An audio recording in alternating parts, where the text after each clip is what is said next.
Hello, dear friends, As and the welcome back daylight to Hercule fades, Mysteries. we find Tonight's story is comfort in the simple, calm, routines classic, of and home clever. and In this hearth. mystery, nobody needs to shout because the truth doesn't need noise. All it needs is logic. So, settle in, relax, and let's begin. Chapter 1.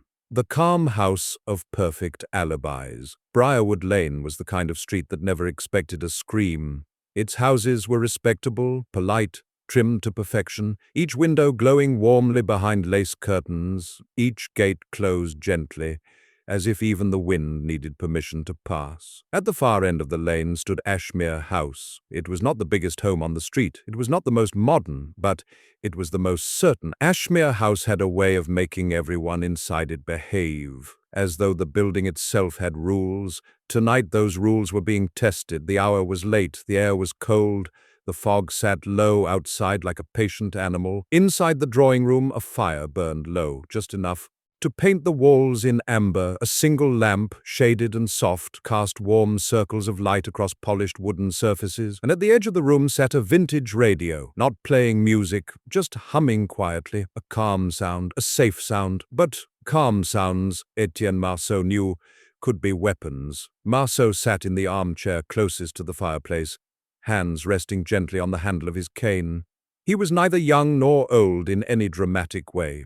His face carried the quiet sharpness of a man who listened more than he spoke, and who understood that people often told the truth without realizing it. Across from him sat the host of the evening, Mr. Lionel Hargreaves. A wealthy man of respectable reputation, Lionel was known for two things. One, his love for perfect order. Two, his refusal to forgive betrayal. That second trait was why the room contained more than warmth tonight. It contained tension. Lionel held a teacup he hadn't touched in minutes. His fingers rested on the porcelain, like he was using it to keep himself from shaking. To his right sat his wife, Mrs. Eleanor Hargreaves, a pale, graceful woman with careful eyes, the sort of eyes that seemed to calculate emotion before allowing it to escape. To Lionel's left sat Mr. Cyrus Wainwright, a solicitor in a dark suit, holding a leather portfolio so tightly it seemed glued to his lap. Near the window stood Captain Harold Vance, retired military, broad-shouldered, straight-backed, with an air of quiet dominance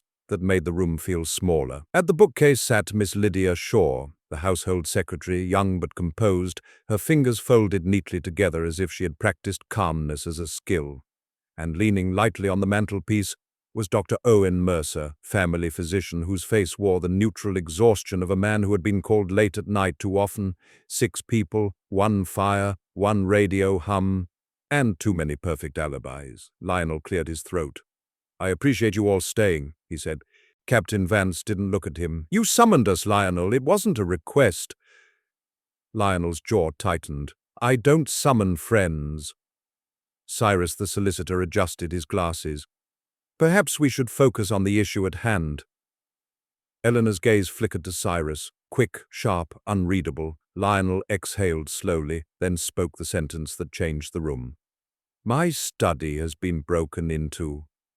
Silence. The radio hummed, the clock ticked. Lydia's mouth parted slightly, then closed again as if she had remembered her place. Dr. Mercer frowned. "Broken into? That's unusual." Lionel nodded slowly. "Yes." Captain Vance's voice was dry. "Then call the police."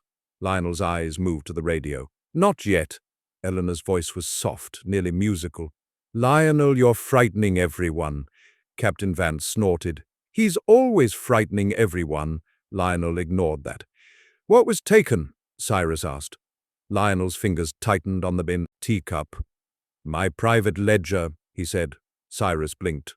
"Ledger?" Lionel nodded. "A record of personal financial matters." Eleanor's eyes sharpened. Lionel cut her off gently but firmly. "I invited you all because," Lionel continued, "every one of you had access to the study tonight." Silence deepened. The fire whispered. Lydia whispered, "But, sir, I was in the kitchen preparing the guest list." Lionel turned his head slowly. "And yet," he said quietly, "the study lock was opened with a key." Captain Vance leaned forward slightly. "So you believe someone here stole it?" Lionel nodded. "And that," Lionel added, his voice dropping, "is why I asked Monsieur Marceau to join us." All eyes moved to Etienne Marceau. Marceau didn't rush to speak. He simply observed the room again, this time not as a gathering but as a theatre. The solicitor's portfolio held too close, the wife's eyes too calm, the captain's posture too proud, the secretary's tension too practiced, the doctor's hands too steady. And Lionel's anger was real, but it was covering fear. Marceau finally spoke, voice soft enough to make people lean in. "The question is not only who took the ledger." Lionel's eyes narrowed. "What do you mean?" Marceau's gaze moved to the radio, still humming. "The question," Marceau continued, "is why the theft happened tonight." Captain Vance scoffed. "Because thieves steal." Marceau smiled faintly. "No," he replied, "because thieves choose timing." He stood slowly and walked to the side table beside the radio. On the table was a small dish containing matches, a pen, and a folded napkin. Marceau picked up the napkin. Its edge was wet, freshly wet. He held it up slightly. "Someone spilled something," he said softly. Dr. Mercer frowned. "Tea, perhaps." Marceau looked at the teacups. "One cup," he said, "was moved repeatedly." He gestured to Lionel's cup. "The other," he continued, "was placed down only once." He looked toward Eleanor's cup. Eleanor didn't move, but her fingers tightened slightly in her lap. Marceau placed the napkin down and turned toward Lionel. "Mr. Hargreaves," he said gently, "when did you last see the ledger?" Lionel swallowed. "At 11:40, he replied. "I locked the study myself." Cyrus blinked. "You're sure of the time?" Lionel nodded. "Yes." Marceau looked toward the clock. It showed 12:07 a.m. "Then," Marceau said softly, "the ledger disappeared sometime between 11:40 and now." He looked at the group. "And in that time," he continued, "everyone here created an alibi." Captain Vance barked a laugh. "I don't need an alibi. Nothing happened." Marceau turned to him slowly. "Captain," Marceau said, "you are the type of man who thinks innocence means never explaining oneself." Captain Vance's eyes hardened. Marceau continued without aggression. "But logic demands explanation from everyone." Silence. Then Lionel spoke again, voice sharper now. "I kept you here because I'm tired of being lied to," Eleanor whispered. Lionel ignored her. He stood suddenly and walked toward the window, staring out into fog. "For years," Lionel said, "I've been kind, generous, trusting." He turned back. "And every time I trust someone, I discover they've been using me." Captain Vance muttered. "Drama." Lionel pointed at him. "Even you," Lionel said. The captain stiffened. "What's that supposed to mean?" Lionel's voice became colder. "My ledger contains names," he said. "Payments, favors." Cyrus shifted slightly. Dr. Mercer's brow tightened. Lydia went pale. Marceau felt the shape of the case forming. The ledger wasn't about money. It was about leverage. Lionel continued. "Tonight," Lionel said, "that ledger vanished because someone wanted to erase something." He looked around. "Or because someone wanted to steal it before I revealed it." Eleanor stood too. "Lionel," she said softly, "this is cruel. It's late. People are tired." Lionel stared at her. "Tired," he whispered. "Or scared?" Eleanor's face tightened, but she remained calm. Marceau watched her closely. Her calm wasn't soothing. It was controlled. The kind of calm you see in people who have rehearsed the moment they will be questioned. Then the radio clicked. The hum stopped. Silence hit the room like a slap, and before anyone could react, the radio spoke. A voice, slightly distorted, calm as old theatre. "Good evening. If you are hearing this, you are already too late." Lydia gasped. Dr. Mercer stepped forward instinctively. Captain Vance snapped. "What the hell?" The radio continued. "Logic never lies, and tonight one of you will prove it." Lionel's face drained. Eleanor whispered, "No." Cyrus's portfolio slipped slightly. Marceau stood perfectly still, because his mind caught the detail that mattered. This voice wasn't spontaneous. It wasn't a prank. It was timed, a planned broadcast. The radio voice continued, "Do not leave the room. Do not call the police. The ledger is safe, but the truth is not." Then the radio clicked. The hum returned. a calm hum again. Like nothing happened, but the room wasn't the same anymore. Lionel stared at the radio, breathing hard. Marceau spoke softly. "Now we know." Lionel whispered. "Know what?" Marceau answered. "This theft is not a crime." He paused. "It is the beginning of a trial." Captain Vance growled. "Trial for what?" Marceau looked at the faces. Then he said the final line of chapter 1, quietly, clearly. "Trial for the person in this room who thinks their alibi is perfect." The fire flickered, the clock ticked, and somewhere in the walls, logic waited. Chapter 2, a friendly dinner. A silent warning the radio had gone quiet again. The hum returned, steady and ordinary, like a polite lie pretending nothing had happened. But the room was not ordinary anymore. Ashmere House, with its velvet curtains and warm lamplight, now felt like a courtroom waiting for the judge. Lionel Hargreaves set his teacup down with a hand that no longer tried to hide its tremble. Captain Harold Vance paced once, then stopped, as if the carpet itself had insulted him. "This is madness," he said. "We're leaving." Cyrus Wainwright, the solicitor, tightened his grip on his leather portfolio. He looked like a man holding a drowning secret. Miss Lydia Shaw sat perfectly still at the edge of the sofa, fingers clasped so tightly her knuckles paled. Dr. Owen Mercer stood near the fire, gaze fixed on Lionel's face, with the quiet concern of a professional who feared more than illness tonight. And Eleanor Hargreaves. Eleanor remained composed. Her posture was graceful, her chin lifted, her voice soft, but her eyes were cold. "Lionel," she murmured, "tell them this is some tasteless joke. You've always had a flair for drama." Lionel's jaw stiffened. "I did not record that message," he said. "And I do not appreciate my suffering being called theatre," Captain Vance snorted. "Suffering? A stolen book of dirty numbers? Spare us." Lionel turned on him sharply. "It was not numbers," Lionel said. "It was names." The word landed like a match dropped near petrol. Cyrus Wainwright swallowed. Eleanor's expression twitched, so small it would have gone unnoticed by anyone except a man like Marceau. Marceau stood near the radio table, silent, examining the set like a surgeon studying a wound. He didn't touch it immediately. Instead, he listened. The hum was stable, the dial was slightly misaligned, and the wood casing carried a fresh scratch, new enough to still appear brighter than the old varnish. He spoke at last, his voice gentle but firm. "Someone adjusted this radio recently." "Silence," Captain Vance scoffed. "No one touched it." Marceau looked at him. "Then you are certain," Marceau said, "that the radio moved itself?" Vance's eyes narrowed. Marceau continued calmly. "The message was not spontaneous. It was planned, timed, triggered." Dr. Mercer frowned. "Triggered by what?"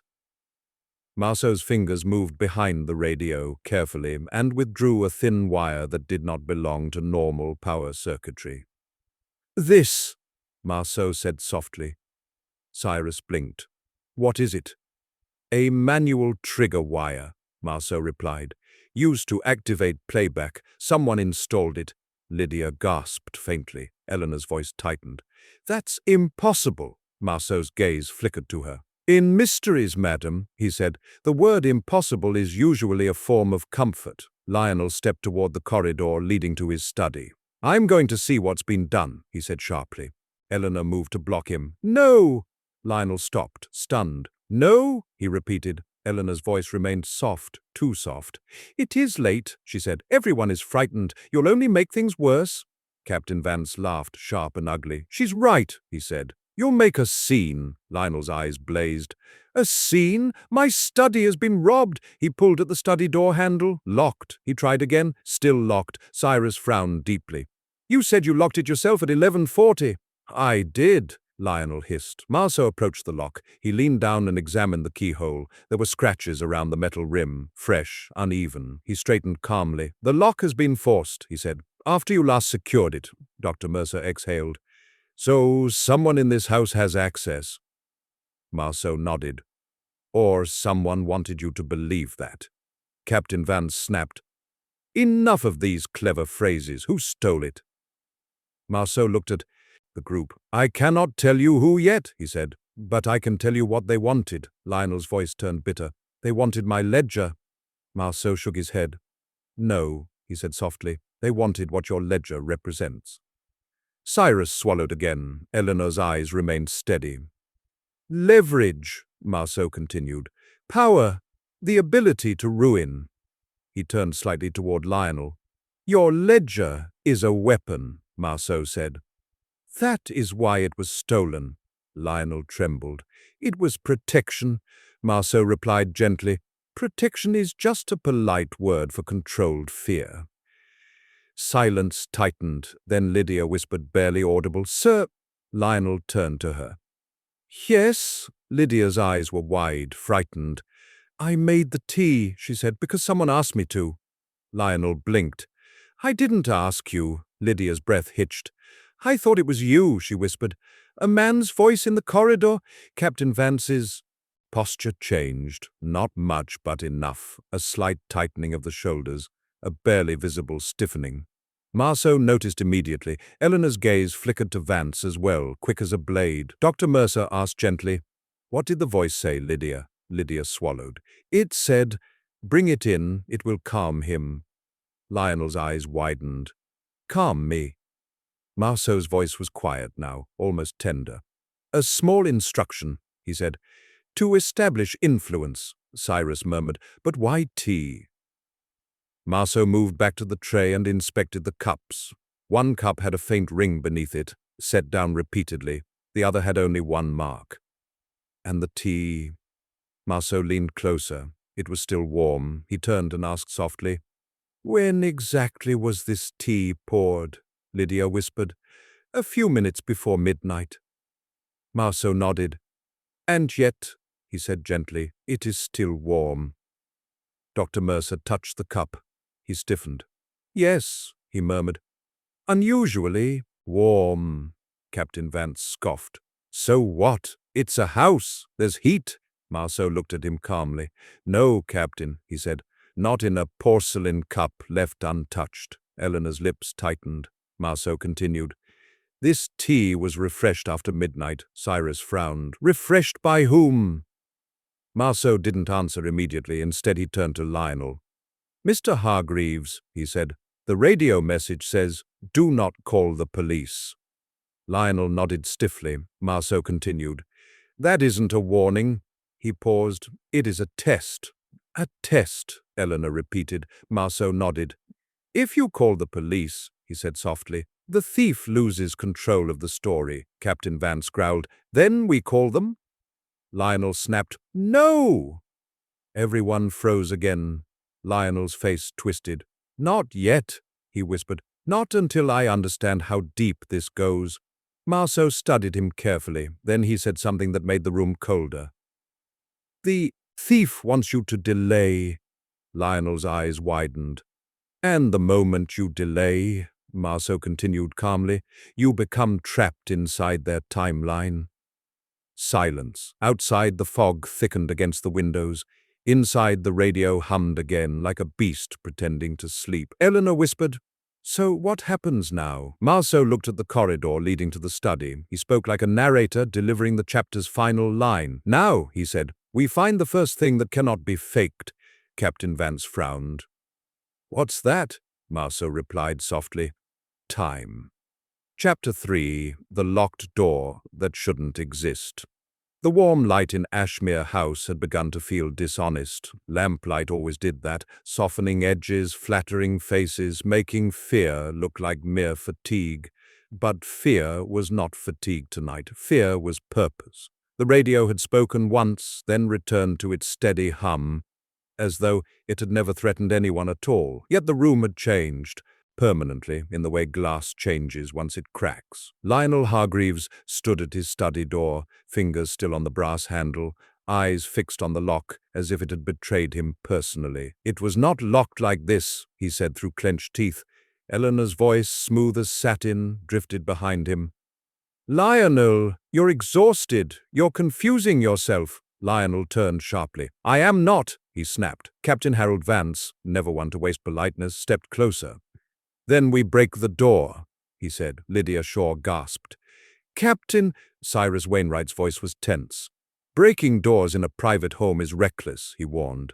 Vance turned on him. And what do you suggest? We stand around sipping tea while a thief plays radio theater. Dr. Owen Mercer tried to calm them. Everyone, please. But Marceau raised his hand gently, and the room obeyed without knowing why. Marceau walked to the lock and leaned down slightly, studying the scratches around the keyhole, fresh marks, uneven, quick, not the neat work of a careful locksmith, not the random damage of age, but the deliberate mess of someone who wanted attention here. He straightened and said softly, "This door is not the important door." Silence. Captain Vance blinked. "What?" he demanded. Marceau's eyes remained calm. "This lock," he continued, "has been attacked to make you look at it." Lionel frowned. "But my ledger is inside." Marceau nodded. "Perhaps," he said, "or perhaps it already isn't." Eleanor's lips tightened. Cyrus swallowed and adjusted his glasses. Lydia whispered, "Then where is it?" Marceau stepped away from the study door and turned his gaze to the corridor wall opposite it. A decorative wood panel sat there, polished, tasteful, perfectly ordinary, too ordinary. In old houses, the most dangerous things often wore the face of elegance. Marceau raised his cane and tapped the panel once. Hollow. He tapped. The adjacent wall, solid. He tapped again, slightly higher, hollow. Dr. Mercer's eyes widened. "A hidden space," he murmured. Lionel stared. "No," he whispered. That's impossible." Eleanor's voice came quickly. "Lionel, don't encourage nonsense. There's no hidden space." Marceau turned his head slowly toward her. "Madam," he said gently, "logic does not ask permission." Eleanor's jaw tightened, but she said nothing. Marceau tapped the panel again, then slid his fingers along the seam where the wood met the wallpaper. A faint imperfection, a tiny lip. He pressed. There was a soft click. The panel shifted inward by half an inch. Lydia released a small cry. Captain Vance leaned forward eagerly. "Open it!" he growled. Marceau opened it calmly. A narrow gap appeared. Darkness beyond, dust and stale air, like a breath that had been trapped for decades. A secret passage. Lionel stared in disbelief. "My father," he whispered. "He did have one. For safety." "For paranoia," Captain Vance corrected coldly. Lionel ignored him. "I never use it," Lionel said. "I barely remember it exists." Marceau's eyes sharpened. "And that," he said quietly, "is precisely why it was used tonight." Cyrus frowned. "Who else knows?" he asked. Lionel hesitated. "Only family," Lionel said. Eleanor's voice was immediate. "Then Lionel himself," she said. "This is absurd. He's staging all of this." Lionel spun toward her. "How dare you?" he snapped. "You think I would humiliate myself like this?" Eleanor didn't flinch. "I think," she replied softly, "you would do anything to control people." The insult hung in the corridor like smoke. Dr. Mercer cleared his throat. "We cannot accuse without proof," he said. Marceau nodded. "Correct," he said. "So let us take proof." He leaned closer to the passage entrance and examined the dust. There was a footprint, fresh and not. Only one, two, one going in, one coming out, meaning someone entered the passage tonight and returned. Marceau stood again. "The thief did not break into the study through the study door," he said calmly. He gestured to the passage. "They went in here." Captain Vance's eyes narrowed. "Then we go in," he said. Marceau shook his head slightly. "No," he replied. "Not yet." Vance bristled. "And why not?" Marceau met his gaze. "Because the thief expects you to," Marceau said softly. Silence. Lydia whispered, "How can you tell?" Marceau pointed toward the study door scratches again. "That damage," he said, "is bait." He paused. "And bait is only laid for creatures who rush." Captain Vance looked as though he might strike someone, but he didn't. Because Marceau was right, and even men like Vance disliked being predictable. Cyrus spoke carefully. "If the passage was used, that means someone here knew the panel existed." Marceau nodded. "Yes," he said, And because Lionel claims he barely remembers it, he looked slowly across the group, we must consider those who know the house not from ownership. His gaze settled briefly on Lydia. But from observation. Lydia stiffened. Me, she whispered. I didn't. Marceau's tone softened. Not necessarily you, he said gently, but staff know houses better than owners. Dr. Mercer frowned. But Lydia is staff, he said. Eleanor's eyes flashed. And Lydia moves freely, Eleanor added coolly. She knows keys, schedules, quiet corners. Lydia's face went pale. No, she whispered. Mrs. Hargreaves, please. Lionel stared at Eleanor. Why would you accuse her? He demanded. Eleanor's smile was thin. Because she's the only one here without power, she said, and powerless people steal. Marceau watched Eleanor's face carefully. There was something about her cruelty that was too ready, too quick, as if she had practiced placing blame. Captain Vance suddenly muttered something that sharpened the air. This passage isn't for thieves, he said. Everyone turned. Vance continued, voice low. It's for hiding. Marceau's eyes narrowed. Yes, he said softly. Exactly. A pause. Then Marceau asked, What is Ashmere House hiding? Lionel's throat tightened. My ledger, he said. Marceau shook his head. No, he replied. The ledger is only paper. He stepped closer to Lionel. Your ledger hides something else, Marceau said quietly. Lionel's lips parted. Like what? He whispered. Marceau lowered his voice. A death, he said. The corridor froze. Even Eleanor's composure wavered, just slightly. Dr. Mercer whispered, A death. Marceau nodded once. The radio said, Logic never lies, he reminded them, and a theft this carefully staged is never only about money. He looked into the passage. Again, then spoke the line that closed the chapter like a final drumbeat. The locked door that shouldn't exist, he paused, is not the one you're staring at. Captain Vance frowned. Then where is it?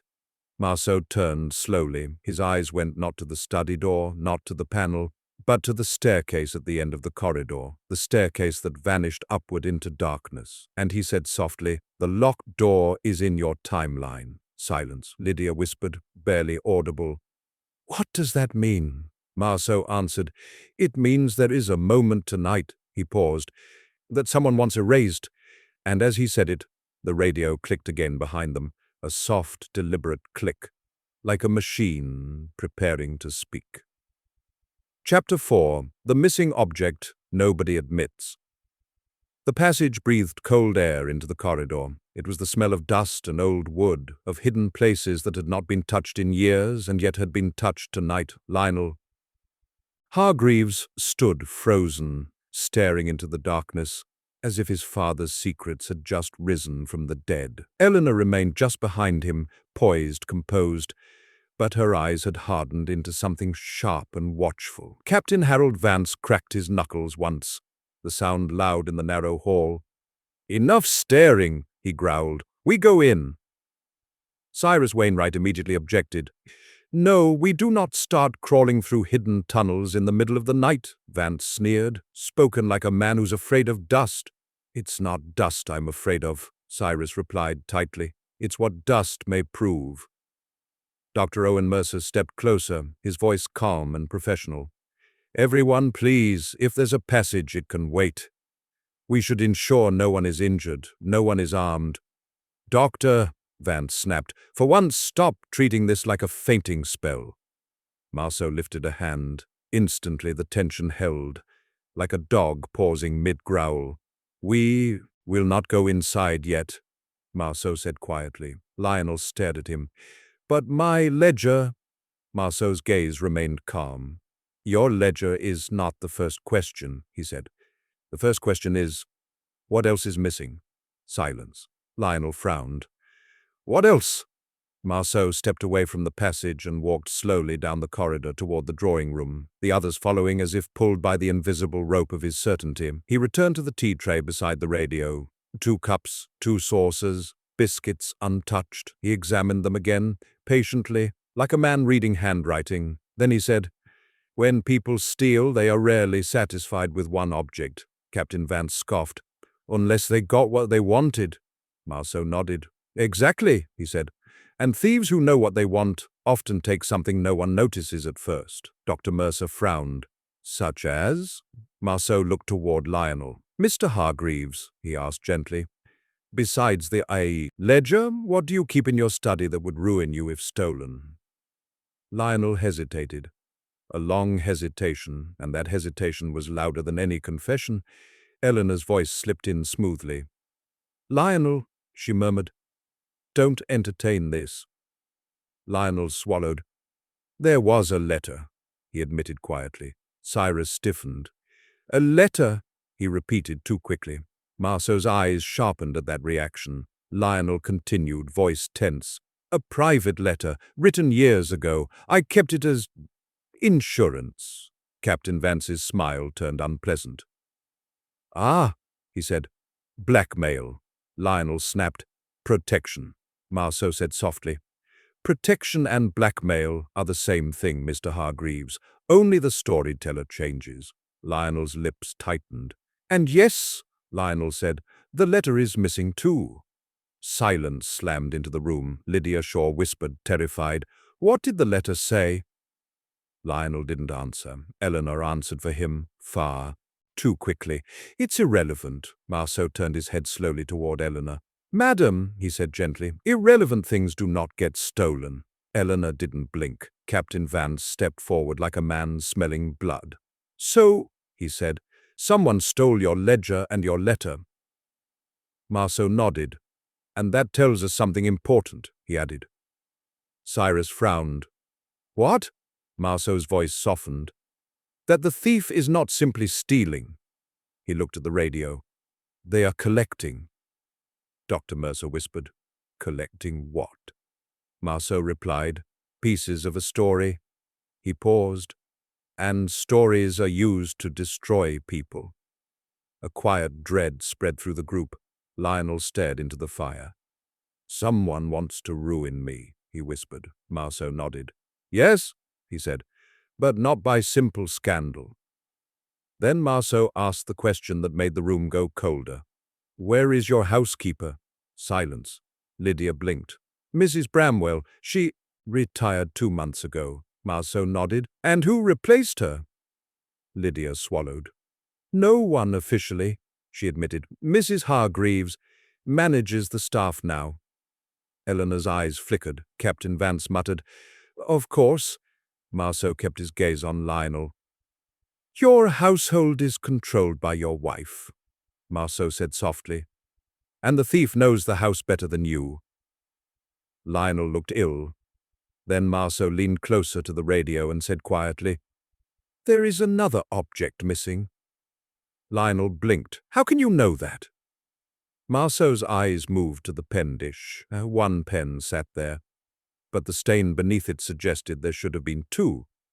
The pen that was here earlier is gone, Marceau said softly. Cyrus stiffened. Eleanor's fingers tightened in her lap. Marceau turned his head. And the person most likely to take a pen, he smiled faintly, is the person who writes things for a living. All eyes went to Cyrus Wainwright. Cyrus's face flushed. That's absurd, he snapped. I don't steal pens. Marceau held his gaze. I did not say you stole it, Marceau replied. I said you took it.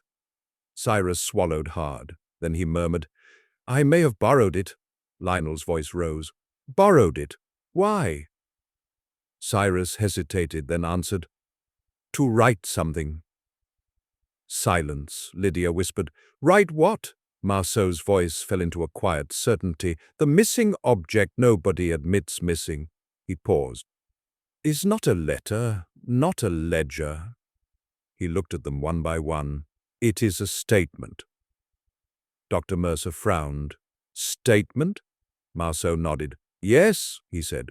Someone wanted a confession written down, or an agreement. Captain Vance's jaw clenched. Eleanor's face went pale. Lionel whispered, Who would? And then the radio clicked again. The hum stopped. Silence returned like a knife. A calm, distorted voice spoke. Very good. You have noticed what is Missing. Now notice what is lying. The radio clicked back to its hum, and Marceau said softly, "Now we proceed." Chapter 5. The Witness Who Saw Nothing at 12:41 a.m. Ashmere House began to feel smaller, not because the walls moved, but because truth does. Truth compresses space, pushes people into corners, strips comfort from furniture and kindness from voices. Lionel could no longer sit. He paced like a man walking inside his own mind. Cyrus sat stiffly, as if he feared movement might reveal him.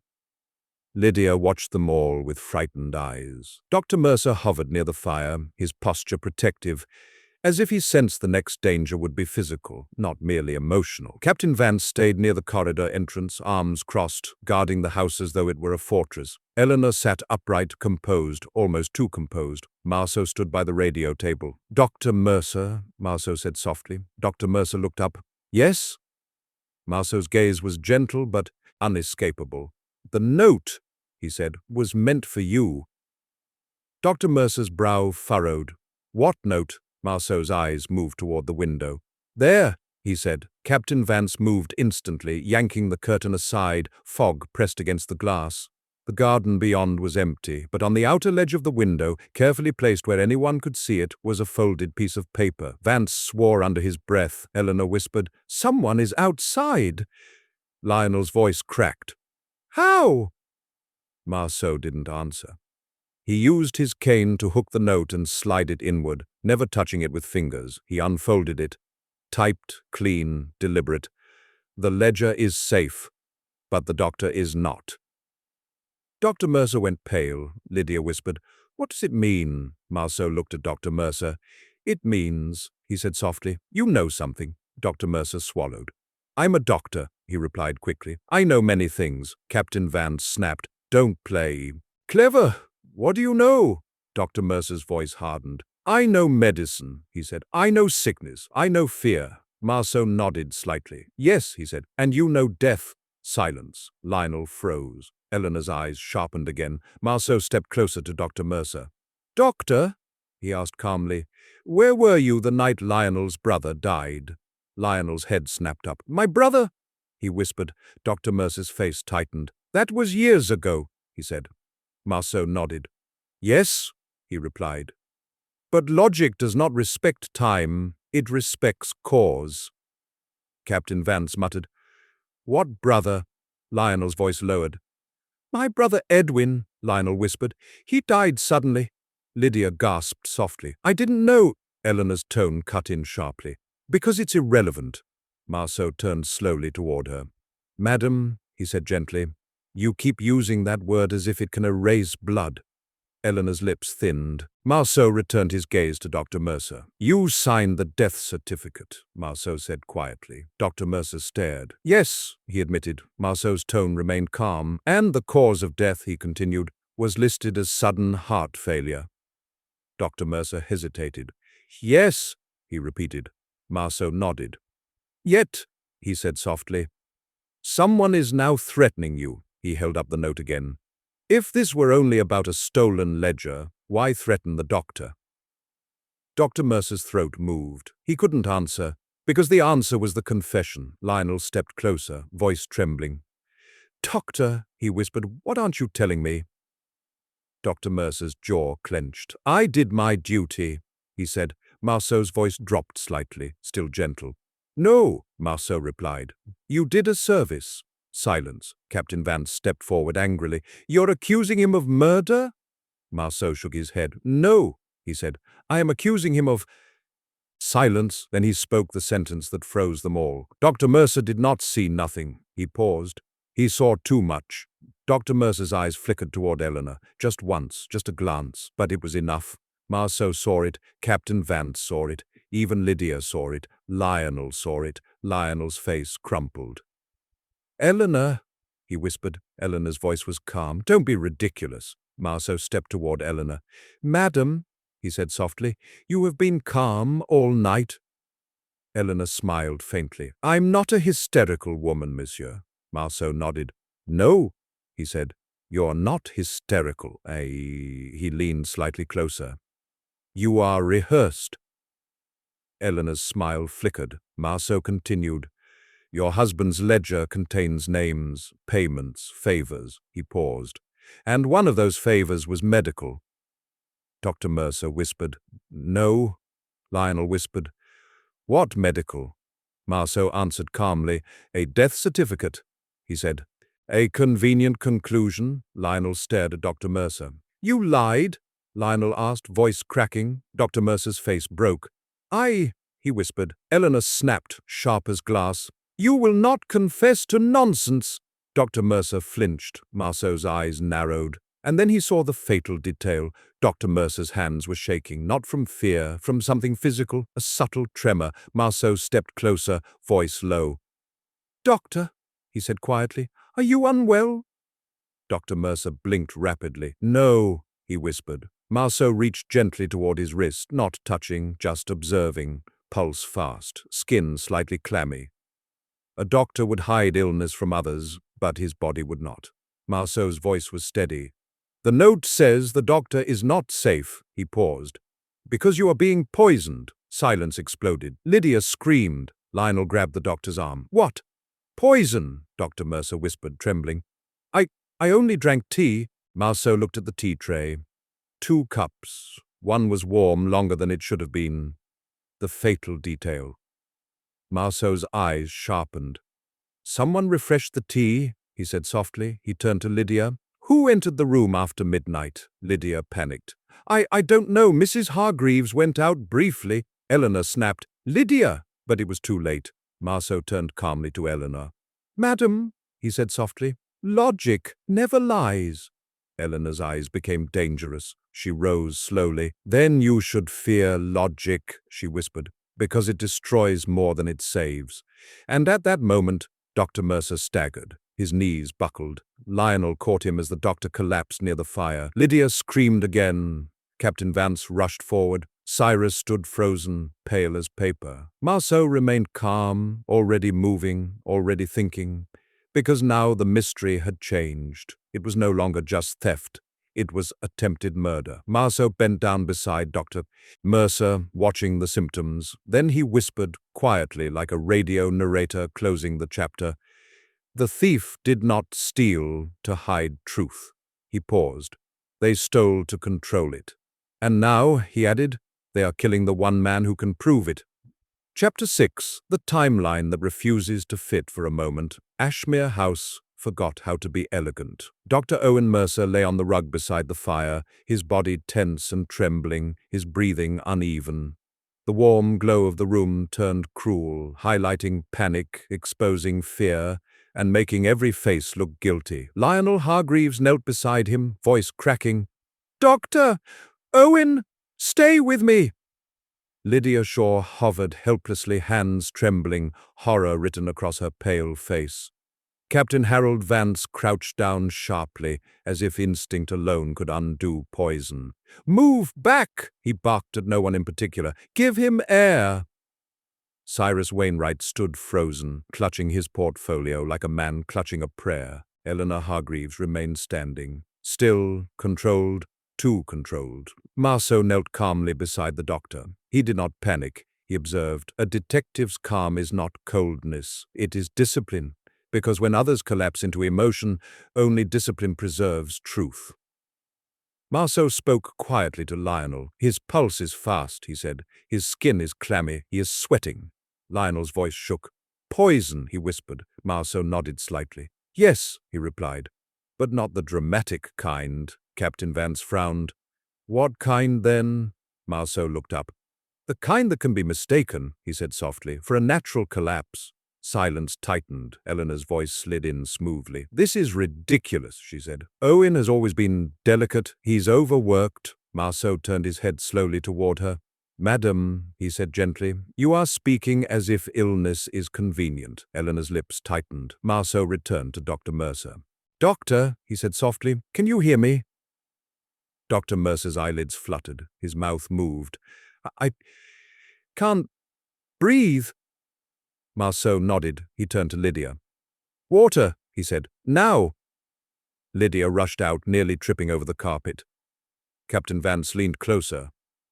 We should carry him to a bed, Vance demanded. Marceau shook his head. No, he said calmly. Not yet, Vance snapped. Why not? Marceau met his gaze.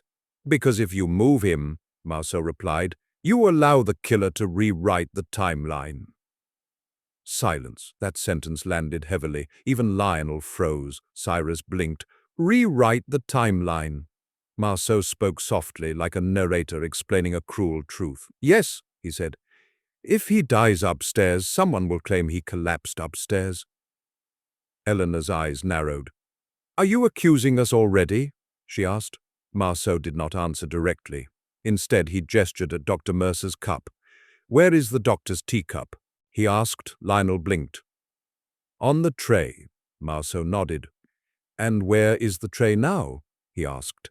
Silence. Everyone looked. The tray was still there, but something was wrong. One cup was there, another saucer, but the doctor's cup was missing. Captain Vance's face changed. Someone removed it, he muttered. Eleanor's voice sharpened. This is absurd! Marceau stood. He moved toward the side table slowly, scanning the rug. Then he found it, near the edge of the sofa. A teacup, tipped slightly, as though someone had placed it down quickly, not carelessly, deliberately. Marceau lifted it carefully with a handkerchief. He studied the rim. Then he asked calmly, Who moved this cup? No one answered. Lydia returned with water, breathless, holding a glass. She froze when she saw Marceau holding the cup like evidence. Lionel whispered, Eleanor? Eleanor's voice was cold. Don't be stupid. Marceau looked at Lydia gently. Miss Shaw, he said. Did anyone enter this room after midnight? Lydia trembled. I don't know. Marceau's eyes sharpened. Yes, he said softly. You do. Lydia swallowed hard. I went to the kitchen, she whispered. And when I returned, Mrs. Hargreaves was near the tray. Eleanor snapped. Lydia! Lydia flinched, tears rising. I'm sorry, she whispered. But you were. Silence. Captain Vance's jaw clenched. Cyrus whispered, This is turning ugly. Marceau nodded. Yes, he replied, because logic is ugly when it strips away charm. He turned to Eleanor. Madam, Marceau said calmly, you could not poison the doctor unless you had access to his cup. Eleanor smiled faintly, dangerously. And you cannot accuse me, she said, unless you have proof. Marceau nodded. Of course, he said.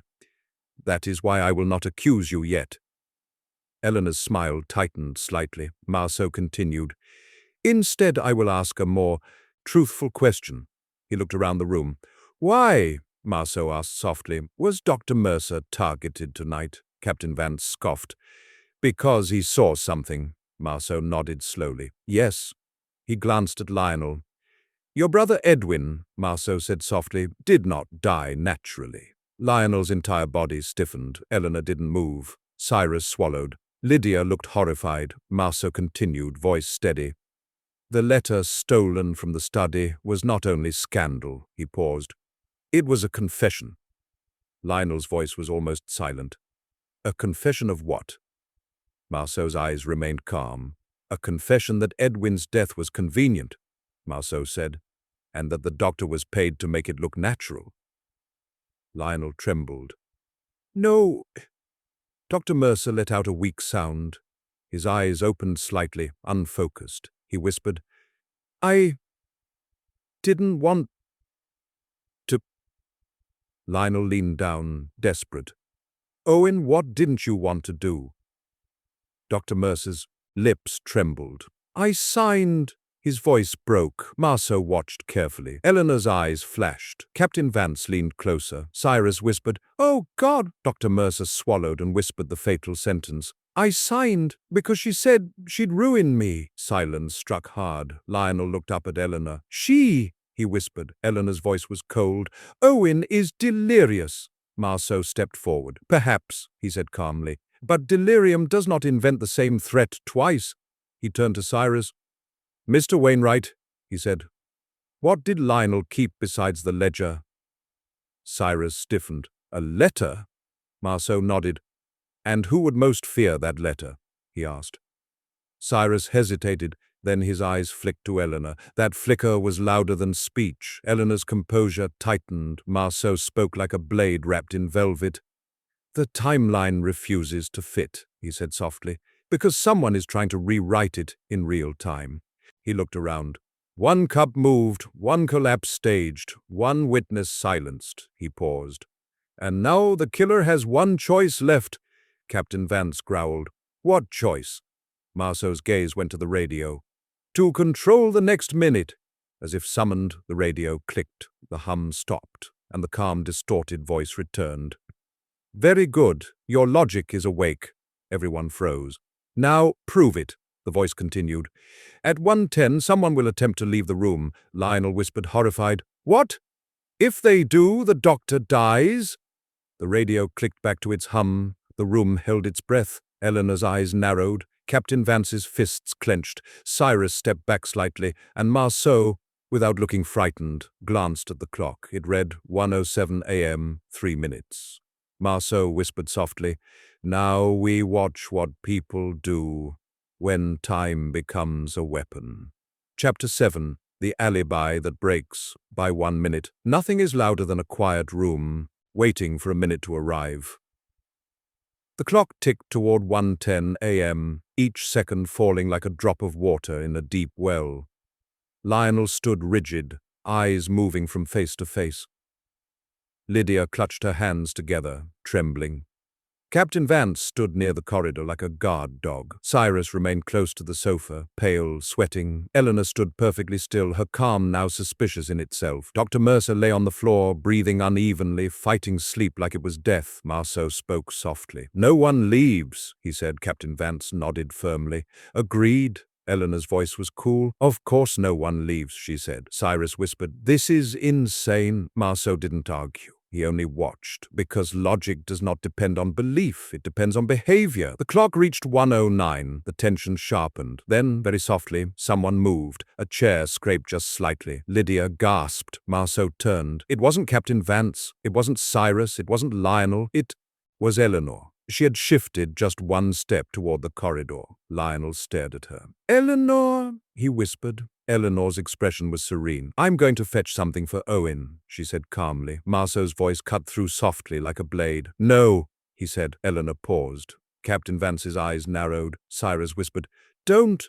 Eleanor turned toward Marceau. You cannot order me, she said. Marceau remained calm. I am not ordering you, he replied. I am describing the logic. Eleanor's eyes hardened. Lionel's voice broke. Please, don't move. Eleanor smiled faintly, cruelly. You believe a radio message controls me, she murmured. Marceau replied softly. No. He paused. I believe you control the radio messages. Silence. Eleanor froze, only for a fraction. But Marceau saw it. Logic always sees the fraction. The clock ticked, 1:10 a.m., and in that exact second, Dr. Mercer's body convulsed. A violent tremor. His throat tightened. He coughed, then stopped breathing for a heartbeat. Lydia screamed. Lionel rushed forward. Owen! Captain Vance stepped toward Eleanor with fury. You witch! Eleanor stepped back, eyes flashing. I didn't touch him! Marceau raised his hand sharply. Stop! He commanded. Then he knelt beside Dr. Mercer and checked his breathing. The doctor gasped again, weakly, barely alive. Marceau looked up. His voice was calm but absolute. The poison is timed. Captain Vance blinked. Timed? Marceau nodded. Yes, he said. Not only in the tea. He gestured toward Dr. Mercer's mouth and throat, but in the body, Cyrus whispered, terrified. A delayed reaction, Marceau nodded. And the radio message predicted it. He stood slowly. The alibi breaks by 1 minute, Marceau said. Eleanor snapped. What are you talking about? Marceau looked at her with quiet certainty. Someone had to know exactly when the symptoms would worsen, Marceau said. And that knowledge belongs to one type of person. He turned his gaze toward the doctor. Someone with medical understanding, he said. Then his eyes moved from the doctor to Eleanor. Eleanor's smile returned, thin. You think I poisoned him? She whispered. Marceau replied calmly. I think you arranged it. He walked toward the tea tray. He lifted the sugar bowl lid. Inside, nothing unusual. He lifted the milk jug. Nothing. Then he picked up the teaspoon. A faint powder residue clung to the metal. Marceau held it up. The poison was introduced by stirring, he said. Captain Vance hissed. So whoever stirred his tea... Marceau looked at Lydia. Miss Shaw. he asked gently. "Who served the doctor's tea?" Lydia whispered. "I did. I poured." Marceau nodded. "And who touched it after you poured?" he asked. Lydia trembled. "Mrs. Hargreaves," she whispered. Eleanor's voice snapped. "You little rat!" Lionel flinched at the venom in Eleanor's tone, perhaps hearing her clearly for the first time in years. Marceau's voice remained calm. "The alibi breaks by 1 minute," he repeated, "because the radio message said, at 1:10, someone will attempt to leave." He looked at Eleanor. "And you did." Eleanor's eyes were cold. "So what?" she said. Marceau stepped closer. "You weren't going to fetch medicine," he said softly. "You were going to remove evidence, or finish what you started." Silence. Captain Vance's hands clenched. Cyrus whispered, "Eleanor." Eleanor's voice became sharper. "You want truth?" she hissed. "Truth ruins everything." Marceau's eyes remained unblinking. "Truth is already here," he replied, "and your logic has failed." Eleanor laughed quietly, darkly. "My logic hasn't failed," she whispered. "It is simply not finished." And suddenly she reached into her pocket and pulled out a small object, a tiny key. Lionel froze. "My study key," he whispered. Eleanor smiled. "Yes," she said. "And now you understand." Captain Vance lunged forward. Marceau's cane blocked him, firm and fast. "No," Marceau said. "Let her speak." Because confession, Marceau knew, was the most valuable evidence. Eleanor's voice turned soft again. "I didn't steal the ledger to hide it," she said. "I stole it to control Lionel." Lionel's face crumpled. "You, my own wife." Eleanor tilted her head slightly. "You were going to expose everyone," she said. "You thought the ledger made you powerful." Her smile sharpened. "But power belongs to the one who controls the truth's timing." Marceau nodded faintly. "A perfect villain statement, beautiful, precise, and ultimately doomed. Because villains always reveal too much when they believe they've already won," Marceau said softly. "Then you admit you took the ledger?" Eleanor smiled. "Yes," she replied. "And now, Monsieur Marceau," she glanced toward the corridor, "let us see if your logic can stop what comes next." The radio clicked once more. The hum stopped, and the calm voice returned. "The minute has passed. The next rule begins." Marceau's eyes sharpened, because the story was escalating. Now it wasn't just a missing ledger. Now it was a controlled sequence, a trap built of minutes. And in Ashmere House, minutes were becoming murderers. Chapter 8. Evidence Hidden in Plain Sight. The radio's hum returned again, steady, calm, almost comforting, if comfort could exist in a room where poison had already spoken louder than truth. But Marceau did not find the hum comforting. He found it revealing. A machine does not hum innocently when it has been turned into a weapon. It hums like a heartbeat because someone wants it to feel alive. Lionel Hargreaves stood frozen, staring at Eleanor as though the woman in front of him had been swapped with a stranger. Eleanor held the small key lightly, delicately, like it was nothing more than jewelry. Captain Harold Vance looked ready to lunge. Cyrus Wainwright looked ready to faint. Lydia Shaw looked ready to disappear. And Dr. Owen Mercer lay on the floor, breathing shallowly, his skin pale and damp, living but only just. Marceau's voice remained calm. "Put the key down, madam," he said. Eleanor smiled faintly. "No," she replied. "You see, I'm finally in control," Lionel whispered, his voice cracking. "Why?" Eleanor didn't look at him. She looked at Marceau. "Because he was going to destroy us," she said quietly. "Your logic man here, he thinks truth is noble, but truth is an axe." Marceau nodded slightly. "Yes," he replied. "And you are frightened of what the axe would reveal." Eleanor's smile thinned. "I am frightened of what your husband would do once he felt powerful," she said. Lionel trembled. "I never wanted to hurt you," he whispered. Eleanor's eyes flashed. "You didn't have to want it," she replied. "You just had to be capable of it." Marceau lifted a hand gently. "Enough," he said. "Your philosophy doesn't change the evidence." Eleanor's gaze hardened. "Evidence," she repeated. "You have none." Marceau looked toward the tea tray. "Oh," he said softly, "I do." He stepped toward the side table where the tea remained, quietly, deadly. The tray was still arranged too neatly for a night of panic. That was the first thing Marceau disliked. Crime rarely stays neat unless someone is still maintaining it. He bent slightly, studying the tray again. The teapot, the sugar bowl, the milk jug, two saucers close together. The spoons placed as if by habit. Marceau picked up one teaspoon by its handle with a handkerchief. He turned it toward the firelight. A faint residue shimmered, barely visible but present. "Doctor," Mercer whispered weakly from the rug. "Powder," Marceau nodded. "Yes," he said. "A powder poison. Likely tasteless, likely intended to appear natural once symptoms begin." Eleanor scoffed. "You can't prove that came from me." Marceau turned to Lydia. "Miss Shaw," he said gently, "tell me exactly how you served the tea." Lydia swallowed, terrified. I poured it from the pot," she whispered. "I gave the doctor his cup first. He took sugar, then he stirred." Marceau nodded. "And who touched the cup after that?" he asked quietly. Lydia's eyes filled with tears. "Mrs. Hargreaves," she whispered. Eleanor's voice snapped like a whip. "She's lying." Marceau's tone stayed calm. "No," he said. "She's remembering." He set the spoon down carefully and examined the sugar bowl again. Then he did something subtle. He slid the sugar bowl slightly across the tray, a soft scratch against porcelain, and as it moved, something tiny rolled out from underneath, almost invisible. A small fragment of wax paper folded tightly like a wrapper. Cyrus Wainwright's face drained instantly. Marceau's eyes sharpened. He lifted the wax paper with his handkerchief and unfolded it slowly. Inside, a faint dusting of powder and, most importantly, an imprint. A partial impression of a label. Marceau held it up for the room to see. "Someone brought poison into this room in a small paper wrap," he said. Captain Vance muttered. "Christ!" Lionel's voice was hollow. "Eleanor."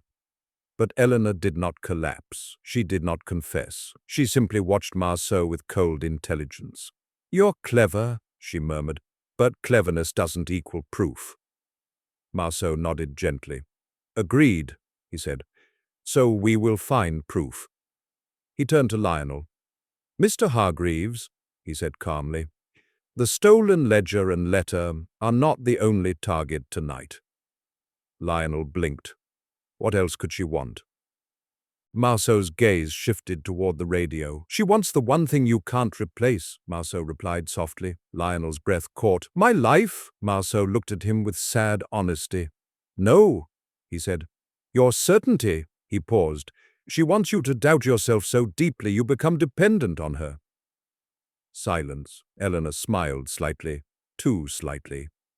The smile of someone who knows she's been accurately described. Captain Vance stepped closer to Eleanor again, furious. "You planned all this?" he hissed. "The message? The poison?" Eleanor tilted her head. "I planned what Lionel deserved," she replied. Lionel flinched. Marceau spoke quietly. "You planned the theater," he said, "but you didn't plan the detail you forgot to hide." Eleanor's eyes narrowed. "What detail?" Marceau turned away from her and looked at the carpet beneath the tea tray. There, faint but visible, was a tiny trail. Not footprints, drops, minuscule dots of moisture, like something wet had been carried, dripping lightly. Marceau followed the trail with his gaze. It led toward the corridor, toward the study door. Marceau whispered, "Logic never lies." Then he stood and walked slowly along that trail. Everyone followed. He stopped near the study door. The handle shone faintly, and beside the lock scratches, there was something else, a tiny mark on the wood paneling, a small scuff, fresh at knee-height, as if someone had knelt there.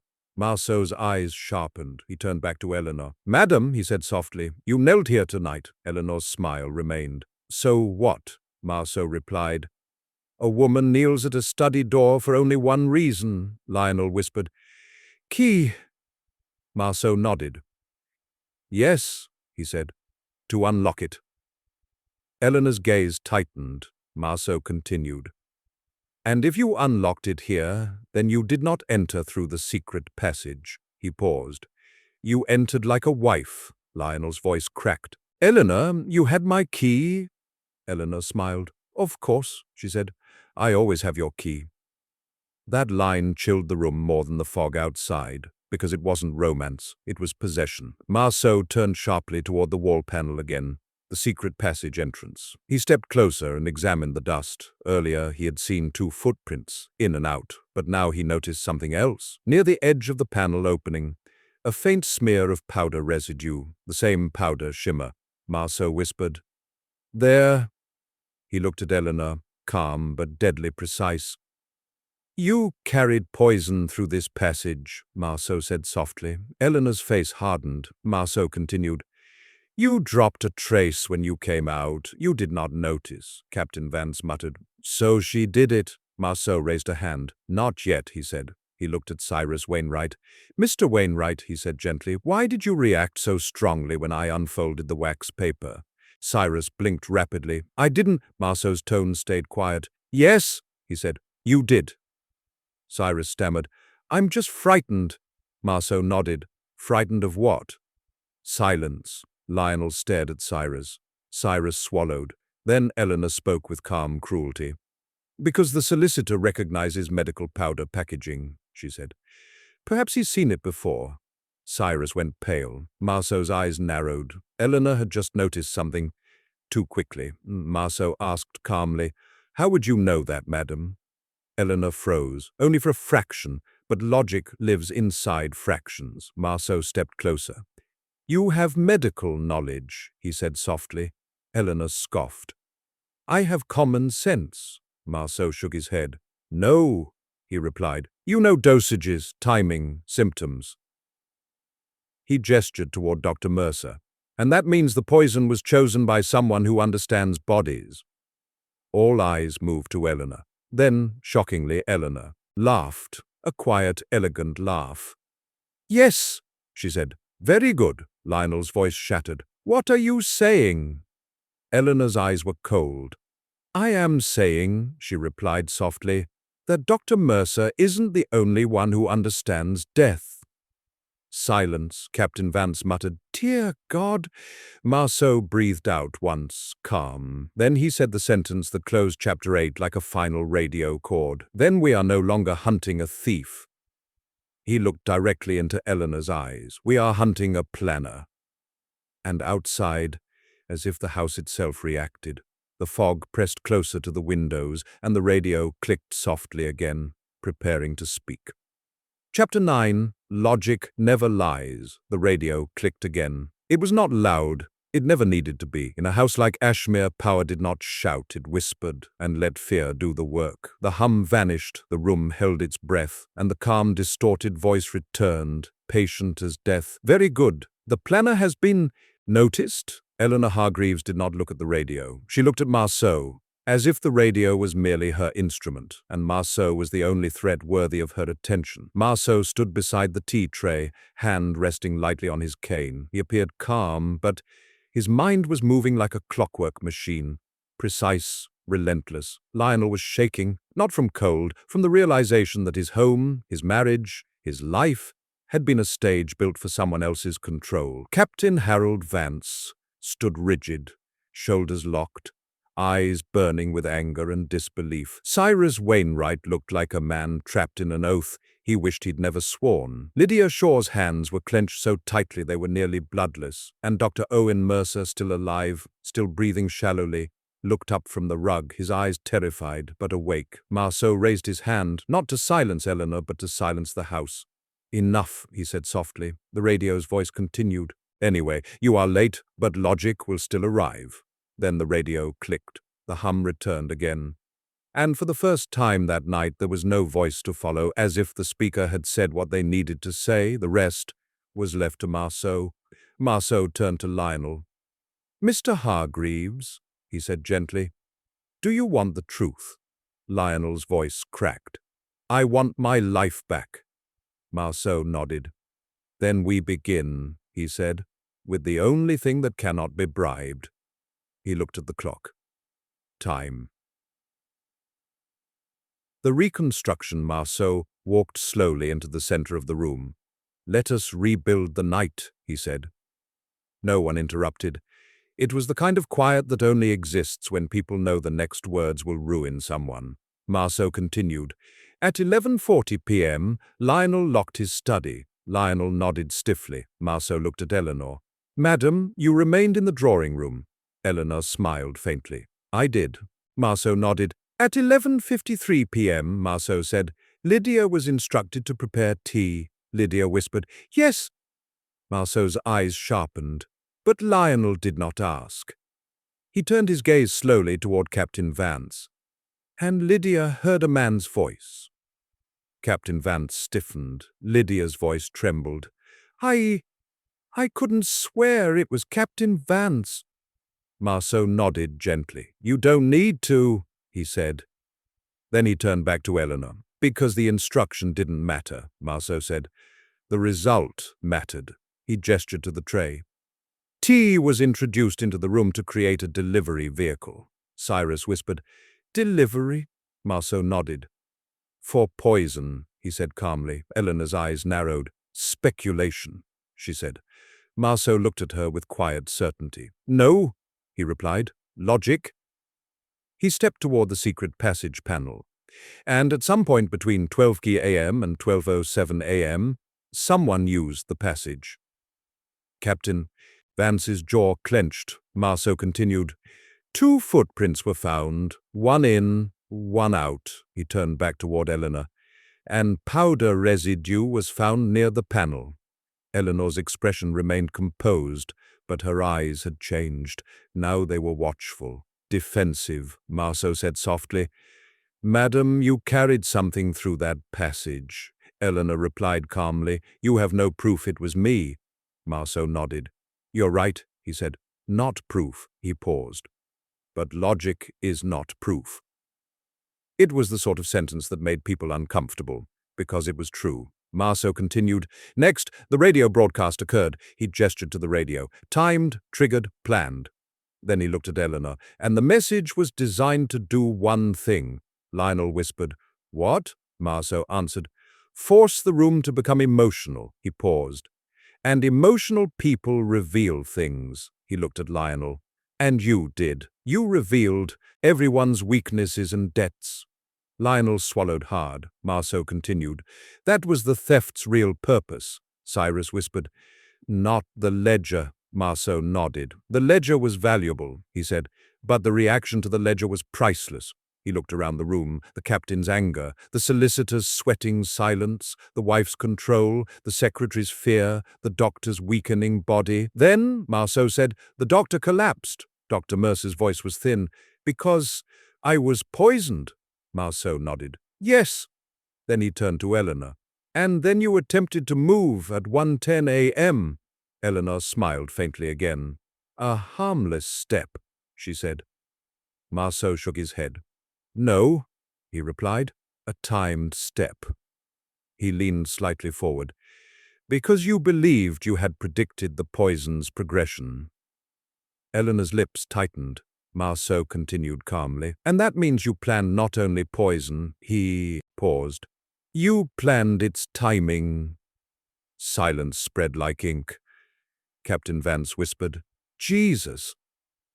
Lionel stared at Eleanor like he couldn't recognize her anymore.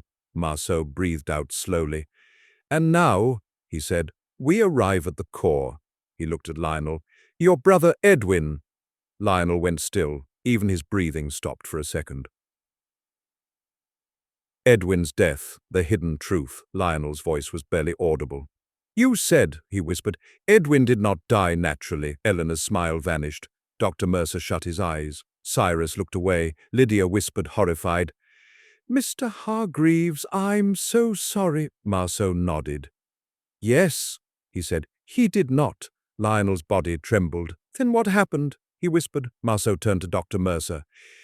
"Doctor," Marceau said softly, "tell him." Dr. Mercer's voice broke. I can't," Eleanor snapped. "He's not thinking clearly." Marceau's voice remained calm. "Dr. Mercer," he said again more firmly, "tell him the truth." Dr. Mercer swallowed hard. Then he whispered, "Edwin was given something." Lionel's face collapsed. "My brother was poisoned," he whispered. Dr. Mercer nodded weakly. Marceau looked at Eleanor. "And who had access to Edwin's meals?" Marceau asked. Eleanor's eyes were ice. "You think it was me?" she said. Marceau replied softly. No. Silence. Eleanor blinked, surprised. Marceau continued. I think it was someone with motive. Captain Vance's jaw tightened. Cyrus's eyes widened. Marceau turned his gaze, slowly, towards Cyrus Wainwright. The solicitor stiffened. Cyrus stammered, What is this? Marceau spoke like a radio narrator. The letter that was stolen, he said softly, was not only scandal about Eleanor. He paused. It was a letter written by Edwin. Lionel blinked. What? He whispered. Marceau nodded. Yes, he said. Edwin knew something. Edwin threatened someone. Lionel whispered. Who? Marceau's eyes locked on Cyrus. Mr. Wainwright, he said gently, Edwin threatened you. Cyrus went pale as paper. That's absurd, he whispered. Marceau continued calmly. You forged documents. You manipulated investments. Edwin found out. Cyrus shook his head desperately. No, Marceau raised a hand. And Edwin wrote a letter, Marceau said, stating that if he died suddenly, suspicion should fall on you. Silence detonated. Lionel whispered, My brother suspected Cyrus? Marceau nodded. Yes. Cyrus's voice shook. I didn't kill him, he whispered. Marceau said softly, You didn't. Cyrus blinked, confused.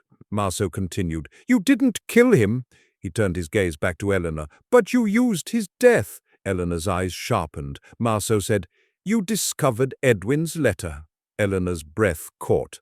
Marceau continued, And you understood its value. He looked at Lionel. She didn't poison Edwin, Marceau said calmly. She simply ensured the right man signed the right paper.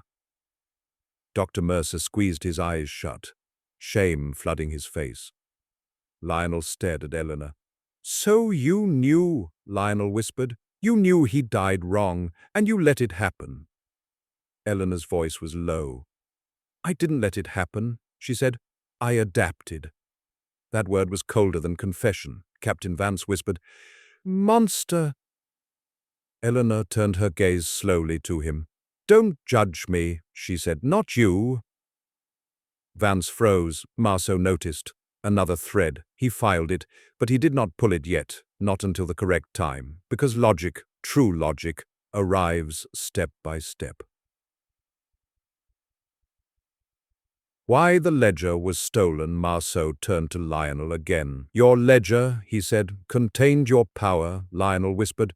Yes, Marceau nodded. And Eleanor wanted that power. Eleanor smirked. I wanted freedom, she corrected. Marceau's tone remained calm. Freedom, he replied, is the favorite disguise of control. Then Marceau delivered the key. She stole the ledger, Marceau said, because she feared what you would do with it. Lionel blinked. I would expose them, he whispered. Marceau nodded. Yes, he said, and when you expose them, he looked at Cyrus. Cyrus would fall, he looked at Captain Vance. Vance would fall, he looked at Dr. Mercer. Mercer would fall. He looked back at Eleanor. And Eleanor would lose control of all of you. Eleanor's voice turned sharp. So I took it first. Marceau nodded. Yes, he said. And then you built a theater night to do 3 things. 1. Trap everyone inside. 2. Poison the witness. 3. Force Lionel into emotional confession. Eleanor's eyes blazed. And I succeeded, she whispered. Lionel's voice shattered. You poisoned Owen. Eleanor's gaze didn't soften. He deserved consequences, she replied. Dr. Mercer whispered weakly. I was scared. Eleanor looked down at him. And you were always weak, she said. Lionel looked like he might collapse, but he didn't, because in that moment something inside him hardened, not anger, clarity. Marceau watched him closely. Logic wasn't only solving the mystery, it was transforming Lionel too. In the final logic trap. Marceau stepped toward the radio. He placed his hand on the top of it gently. Then he said, Madam, you planned everything. Eleanor smiled faintly. Yes, she said, and yet you cannot prove it in court. Marceau nodded. True, he said, Not yet. Then he turned his gaze to Lydia. Miss Shaw, he said gently, where is the telephone line? Lydia blinked. The hall telephone. Marceau nodded. Go, he said softly. Try it. Lydia rushed out, trembling. Captain Vance frowned. Phones were warned against. Marceau cut him off calmly. That warning was meant to stop someone from doing exactly this. A moment passed. Then Lydia returned, eyes wide. It works, she whispered. It works now. Silence. Eleanor's face changed. Just slightly, but enough. Marceau smiled faintly. Which means, Marceau said softly, it was never cut. He paused. It was switched off. Lionel stared. Marceau looked at Eleanor. And the only person in this house who would switch it back on. He paused. Only when convenient. Eleanor's jaw clenched. Marceau continued. Is the person who planned this night. Eleanor hissed. Clever? Marceau nodded. Thank you, he replied softly. Then he turned and addressed the room like a radio finale. Ladies and gentlemen, logic does not need dramatics. He looked straight at Eleanor. It only needs the smallest contradiction. He stepped closer. And tonight's smallest contradiction is this. He paused. You claim you are in control. Eleanor smiled. I am, she whispered. Marceau nodded. Then answer logically, he said. Why would you warn us not to call the police? He tapped the radio lightly. When you were certain we could not? Eleanor froze. Her eyes narrowed. Marceau leaned closer. You only warn people against actions they can take, he said softly. Silence. Lionel whispered. So, the phone always worked. Marceau nodded. Yes, he said. And Eleanor needed time. He paused. To hide the ledger, to place the poison, to set the broadcast trigger. Captain Vance stared at Eleanor like seeing her fully for the first time. Cyrus whispered, It's her. Lionel's voice cracked. Eleanor, give it back. Eleanor didn't answer. She simply stood, straight, cold, finally exposed. Marceau said softly, You stole the ledger. Eleanor's lips trembled. Marceau continued, You poisoned the doctor. Eleanor's eyes darkened. Marceau delivered the final blade. And you used Edwin's death to control Lionel for years. Eleanor finally whispered, Yes. The room stopped breathing. She didn't scream. She didn't deny. She didn't beg. She simply admitted it, as if it were logical. Lionel sank into a chair, broken. Lydia started to cry quietly. Dr. Mercer closed his eyes in relief and shame. Cyrus looked like a man spared execution but sentenced to disgrace. Captain Vance whispered, You ruined everything. Eleanor looked at him. And you helped, she said softly. Vance froze. Marceau's eyes sharpened again. Another layer. But the chapter was ending because the confession had arrived. The house had been defeated, and the final beat of radio drama demanded consequences. Marceau stepped toward the telephone. He spoke calmly. Call the police. Lydia nodded. Crying, she went, and behind them the radio gave one last click. Not a message, not a threat, just silence. As if logic had finally shut it up. Chapter 10. The House Learns the Truth. Ashmere House did not celebrate truth. It merely endured it. That is what houses like Ashmere do. Polished, quiet, respectable. They are built to conceal unpleasant things behind tasteful wallpaper and steady lamps. They are designed to make sin feel like routine. But the moment Eleanor spoke that single word, yes, the house changed. Not because the walls moved, but because people did. Lionel Hargreaves sat as if the air had been stolen from his lungs. His hand rested on the arm of the chair, yet he looked too weak to lift it. His gaze was fixed on Eleanor, but not with anger, with disbelief, with mourning, like a man watching the last illusion in his life crumble into dust. Lydia Shaw, still shaking, stood by the telephone with trembling hands. Dr. Owen Mercer lay near the fireplace, breathing shallowly, eyes half closed. His face carried the quiet shame of a man who had lived too long by signing what he should have challenged. Cyrus Wainwright sat stiffly, pale as paper, staring at the carpet as if it might swallow him and save him from what came next. Captain Harold Vance stood rigid, jaw clenched, his eyes fixed on Eleanor with the discomfort of a man realizing the villain had been closer than he wished, and Marceau remained calm, not because he felt nothing, but because he understood something most people did not. Truth is not an explosion. Truth is an ending, and endings are quiet. The call. Lydia lifted the receiver. Her voice shook as she spoke to the operator. "Yes, police, please. There's been an attempted murder. Yes, at Ashmere House. Please hurry." When she finished, she placed the receiver down like it was heavy enough to break her fingers. "They're coming," she whispered. Eleanor did not move. She did not run. She did not plead. She simply stared at the radio. The radio sat silent now. No hum, no click, no threat, just an object again. Marceau watched her carefully. "You enjoyed control," Marceau said softly. Eleanor smiled faintly. "I enjoyed certainty," she replied. Lionel's voice cracked. "Certainty," he whispered. "You destroyed everything." Eleanor's gaze finally shifted to him. For the first time all night her face softened, only slightly, like a mask slipping. "I destroyed what would have destroyed me," she said quietly. Captain Vance spat bitterly. "Lovely speech," he muttered. Eleanor turned to him, eyes cold again. "Don't pretend you're moral," she said. "You've lived off other people's silence." Vance froze. Lionel looked at him sharply. "What does she mean?" Lionel demanded. Vance's jaw tightened. "Nothing," he muttered.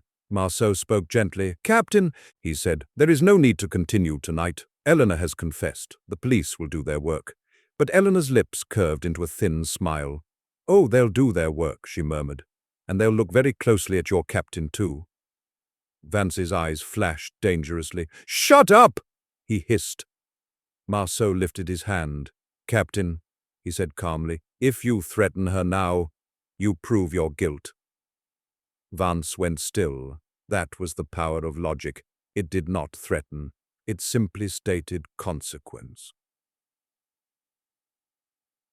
As the ledger, Lionel stared at Eleanor again, voice hollow. "Where is my ledger?" he asked. Eleanor tilted her head. "You still want it," she murmured. Lionel's face hardened, slowly, like a man finding the spine he forgot he had. "I want it," he said, "because it belongs to me." Eleanor's smile was faintly amused. "It belonged to you," she corrected. "It controlled you." Marceau spoke quietly. "Madam," he said, "tell him, where is it?" Eleanor's eyes lingered on Marceau. "You really believe logic wins everything," she whispered. Marceau replied softly.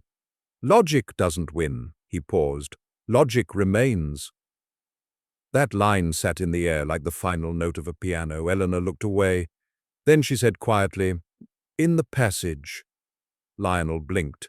"In the secret passage." Eleanor nodded faintly. "There's a loose stone near the third support beam," she said. "I put it there." Cyrus whispered, barely audible. "She's been using the passage." Marceau nodded. "Yes," he said. "The house was never only Lionel's."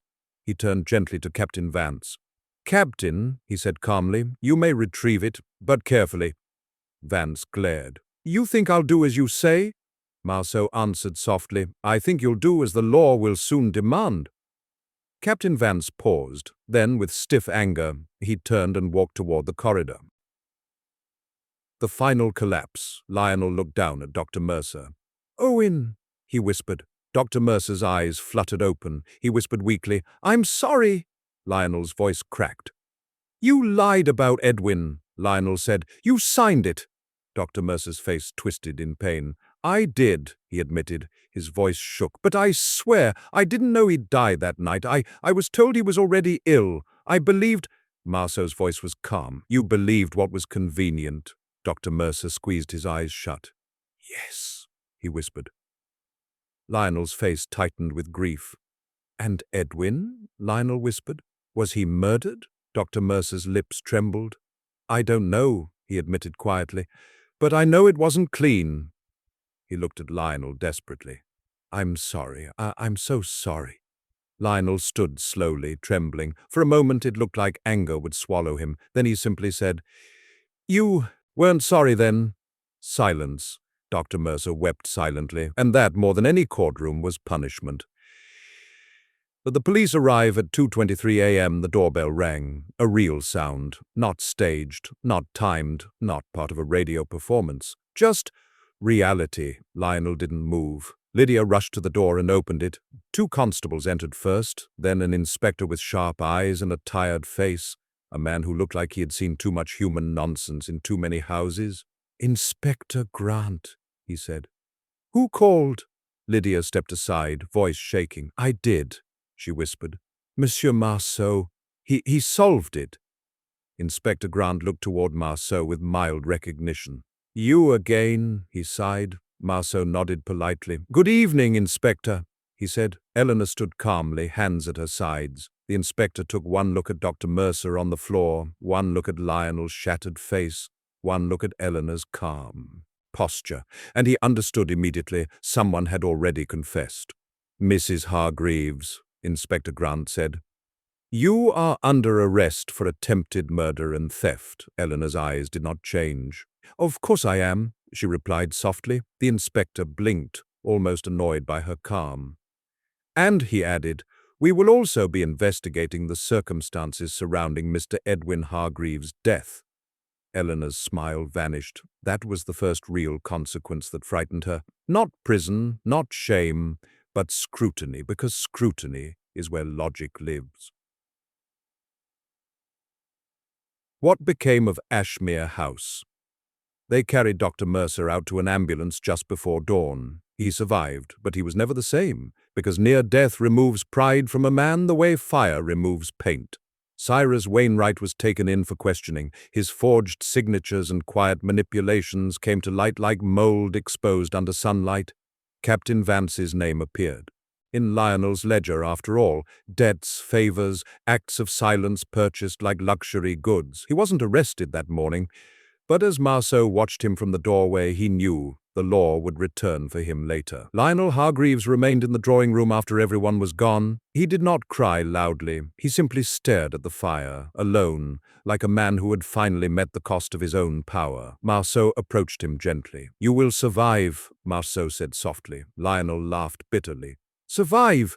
he repeated. "With what left?" Marceau replied.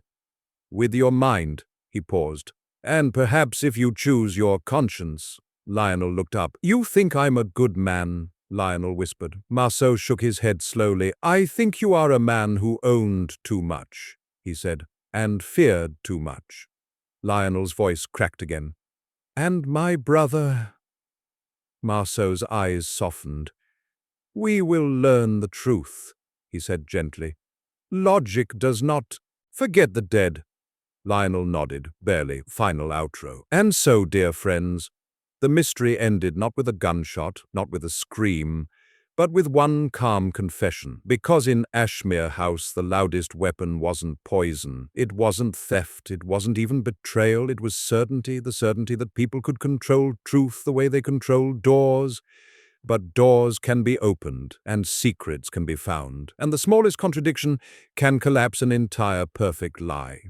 If you enjoyed this classic radio whodunit, subscribe to Hercule Mysteries for more calm vintage mysteries. And remember, feelings can lie, people can lie, but logic never lies.